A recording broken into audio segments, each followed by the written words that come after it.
ভৈরব হলেন মহাদেব শিবের রূপ। ভৈরবের একাধিক রূপ দেখতে পাওয়া যায় সনাতন শাস্ত্রে।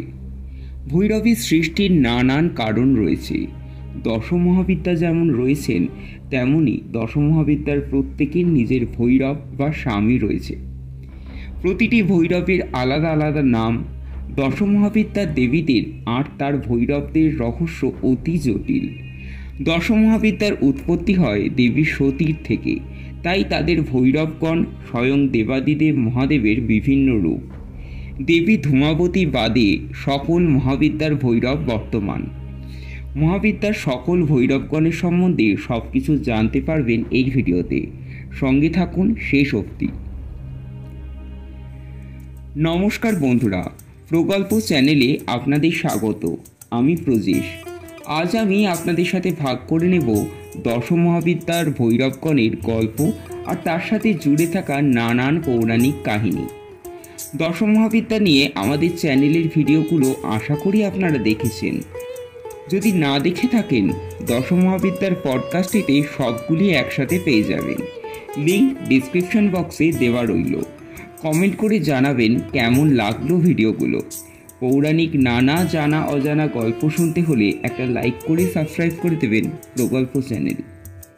আজকের ভিডিওতে আমরা সহজভাবে জেনে নেব দশমহাবিদ্যার ভৈরবগণদের সম্পর্কে। প্রথম মহাবিদ্যা দেবী কালীর ভৈরব হলেন মহাকাল। মহাকালকে শিবের একটি শান্ত ও নির্মল রূপ হিসাবে বর্ণনা করা হয়। মুখে শান্ত অভিব্যক্তি এবং ধ্যানরত অবস্থায় তাকে দেখা যায়। ভগবান শিবকে মৃত্যু ও সময়ের দেবতা বলা হয়। সংস্কৃত ভাষায় কাল মানে মৃত্যু এবং সময় উভয়কেই বোঝানো হয়। যিনি সময় এবং মৃত্যু উভয়কেই জয় করেছেন তিনিই মহাকাল। তিনি সময়াতীত। যখন সময়ও ছিল না, তখন মহাকাল তার শক্তি কালীর সাথে মহাশূন্যে অবস্থান করছিলেন। অনেকেই কালভৈরবের সাথে মহাকালকে গুলিয়ে ফেলেন, কিন্তু দুটি রূপ সম্পূর্ণ পৃথক। তাদের উৎপত্তি সম্পূর্ণ আলাদা। উজ্জয়িনীতে মহাকালের মন্দির রয়েছে। দ্বিতীয় মহাবিদ্যা দেবী তারার ভৈরব হলেন অক্ষোভ্য। এনাকে তারকেশ্বরও বলা হয়। মা তারার সাধনার সাথে সাথে তার ভৈরবের সাধনাও আবশ্যক। তিনি ক্ষোভ তথা সকল দুঃখ, ভয়, হতাশাকে নিজের মধ্যে সমাহিত করেছেন, তাই তিনি অক্ষোভ্য। ভৈরবের সবচেয়ে শান্ত রূপ।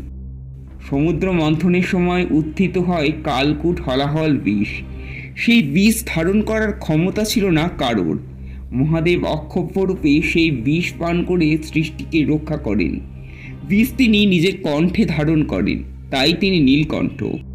বিষের জ্বালা সহ্য করতে পারলেন না মহাদেব। তখন মা তারা শিশুরূপী মহাদেবকে নিজ স্তনদুগ্ধ পান করিয়ে ভৈরবের জ্বালা নিবারণ করেন। তারাপীঠে আদিশিলারূপে স্তনদুগ্ধ পান করানোর রূপটি বর্তমান রয়েছে।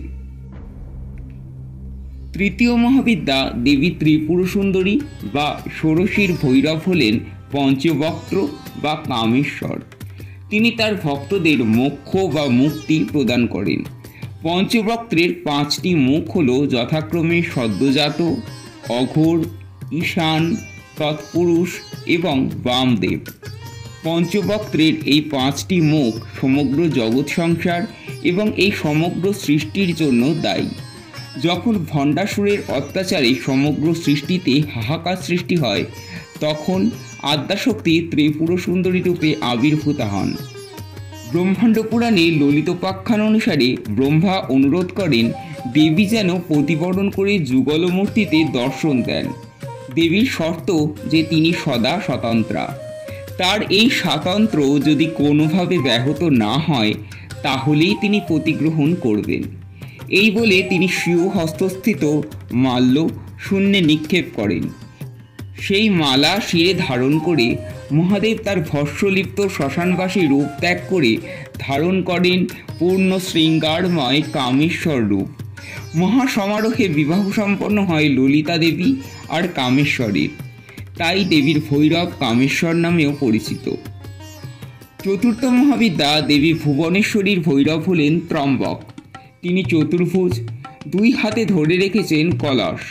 সেই কলস থেকে তিনি নিজেই নিজের অভিষেক করছেন। অপর দুই হাতে রুদ্রাক্ষের মালা এবং ডমরু, মাথায় রয়েছে অর্ধচন্দ্র, সারা অঙ্গে বিভূতি বা ছাই দিয়ে ঢাকা। ত্রম্বক ভৈরবের নাম তার ত্রিনয়নের জন্য। সংস্কৃত ভাষায় ত্রম্বক শব্দের অর্থ হল চক্ষু। তিনটি চোখের মধ্যে একটি সূর্য, একটি চন্দ্র এবং অপরটি অগ্নি। বেঁচে থাকার জন্য মানুষের এই তিনটিরই তেজের প্রয়োজন হয়। তাই যে মন্ত্র উদ্ধার করতে পারে মৃত্যু থেকে, তার অধিকর্তা ঈশ্বরকে সম্বোধন করা হয় ত্রম্বক নামে। পঞ্চম মহাবিদ্যা দেবী ভৈরবীর ভৈরব হলেন দক্ষিণামূর্তি কাল ভৈরব। মহানির্বাণ তন্ত্র অনুসারে তিনি দক্ষিণমুখী। দক্ষিণ দিক হল মৃত্যুর দেবতা যমের দিক। কাল ভৈরব দক্ষিণ দিক অবরুদ্ধ করে রেখে মৃত্যুকে প্রতিহত করে চলেছেন। কাল তথা মৃত্যুকে তিনি জয় করেছেন, তাই তিনি মৃত্যুঞ্জয়। তার সাধকরা মৃত্যু ভয় থেকে মুক্ত থাকেন। কথিত আছে ব্রহ্মদেবের অহংকারের বশে শিবনিন্দা করেন। মহাদেবের ক্রোধের ফলে সৃষ্টি হয় ঘোর কৃষ্ণবর্ণের পুরুষ কাল ভৈরব। ব্রহ্মদেবের যে পঞ্চম মস্তক শিবনিন্দার পাপ করেছিল, কাল ভৈরব সেই মস্তক ছিন্ন করে ব্রহ্মদেবের দর্প চূর্ণ করেন। কিন্তু এতে কাল ভৈরবের ব্রহ্ম হত্যার পাপ লাগে। কাশীর রক্ষক হলেন কাল ভৈরব, তার বাহন কৃষ্ণবর্ণের সারমেয় বা কুকুর। ষষ্ঠ মহাবিদ্যা দেবী ছিন্নমস্তার ভৈরব হলেন কবন্ধ ভৈরব। ছিন্নমস্তার মতন ইনিও মস্তকবিহীন। শিব জটা থেকে উৎপন্ন হওয়া বীরভদ্রই হলেন কবন্ধ বা ক্রোধ ভৈরব। কবন্ধ ভৈরব চতুর্ভুজ, ত্রিনয়ন বিশিষ্ট। তিনি মুকুটের মধ্যে চুল বেঁধে রাখেন। ডান দিকের একটি হাতে তীর, আরেকটিতে তলোয়ার ধারণ করেন। বাম পাশের একটিতে ধনুক, আরেকটিতে গদা ধারণ করেন। একবার দেবী পার্বতী তার সহচরীদের তীব্র তৃষ্ণা মেটানোর জন্য নিজের মস্তক ছিন্ন করেন। তার নিজেরও রক্তপিপাসা বাড়তে থাকে। দেবী ছিন্নমস্তাকে শান্ত করতে মহাদেব অনুরূপ কবন্ধ রূপ ধারণ করে। অবশেষে দেবী শান্ত হন। সম্পূর্ণ কাহিনীটি জানতে হলে দেখে নিন আমাদের চ্যানেলের দেবী ছিন্নমস্তার ভিডিওটি। সপ্তম মহাবিদ্যা বিধবা দেবী ধূমাবতীর কোনো ভৈরব নেই। দশ মহাবিদ্যার মধ্যে তিনিই একমাত্র বিধবা দেবী। নিজের স্বামীকে গিলে খেয়েছিলেন তীব্র ক্ষুধা আর ক্রোধে। যদিও শিবপুরাণ অনুযায়ী ধূমাবতী দেবীর ভৈরব ধূমাবন্ত বা বটুক ভৈরব। সেই গল্প জানতে হলে দেখে নিন আমাদের ধূমাবতীর ভিডিও। অষ্টম মহাবিদ্যা দেবী বগলামুখীর ভৈরব হলেন একবক্ত্র মহারুদ্র। একটি মস্তক থাকার কারণে তার এই নাম। বেদে এনাকে যজ্ঞেশ্বর নামেও অভিহিত করা হয়েছে। ইনি ক্ষমাশীল, ধৈর্যশীল ও শান্ত প্রকৃতির। মহারুদ্র অল্পেই তুষ্ট হন। কেবলমাত্র একটি বেলপাতা অর্পণ করে তার পূজা করা যায়। তার প্রকৃতি, তার শক্তি তথা বগলামুখী সম্পূর্ণ বিপরীত। আমাদের চ্যানেলে দেবী বগলামুখীর ভিডিও দেখে নিলে বুঝতে পারবেন দুজনের প্রকৃতির কতটা পার্থক্য। নবম মহাবিদ্যা দেবী মাতঙ্গী বা উচ্ছিষ্টা চণ্ডালিনীর ভৈরব হলেন মাতঙ্গ ভৈরব। দেবী মাতঙ্গীকে তান্ত্রিক সরস্বতী রূপে গণ্য করা হয়। মাতঙ্গ ভৈরব মহাদেবের উগ্র রূপ। শক্তি, সাহস, সাফল্য, বীরত্বের প্রতীক হলেন ভৈরব। তার সাধনায় সকল ইচ্ছা পূরণ হয়। ইনি ত্রিশূল, তলোয়ার, ডমরু ধারণ করে থাকেন। একবার পার্বতী পিতৃগৃহে গেলে মহাদেব কৌতুকবশে শাঁখারির ছদ্মবেশে সেখানে উপস্থিত হন। দেবীকে শাঁখা পরানোর আছিলায় প্রণয় নিবেদন করেন। দেবী মহাদেবকে চিনতে পেরে কৌতুকের উত্তরে মধ্যরাতে শ্মশান ক্ষেত্রে দেখা করতে বলেন। সেখানে কিরাত রূপে মহাদেবকে তিনি উগ্র চণ্ডালিনীর রূপে দেখা দেন। দশম মহাবিদ্যা দেবী কমলার ভৈরব হলেন স্বয়ং বিষ্ণুস্বরূপ সদাশিব। দেবী কমলাকে তান্ত্রিক লক্ষ্মী রূপে গণ্য করা হয়। ভগবতী কমলা হলেন বৈষ্ণবী শক্তি এবং বিষ্ণুর লীলা সহচরী।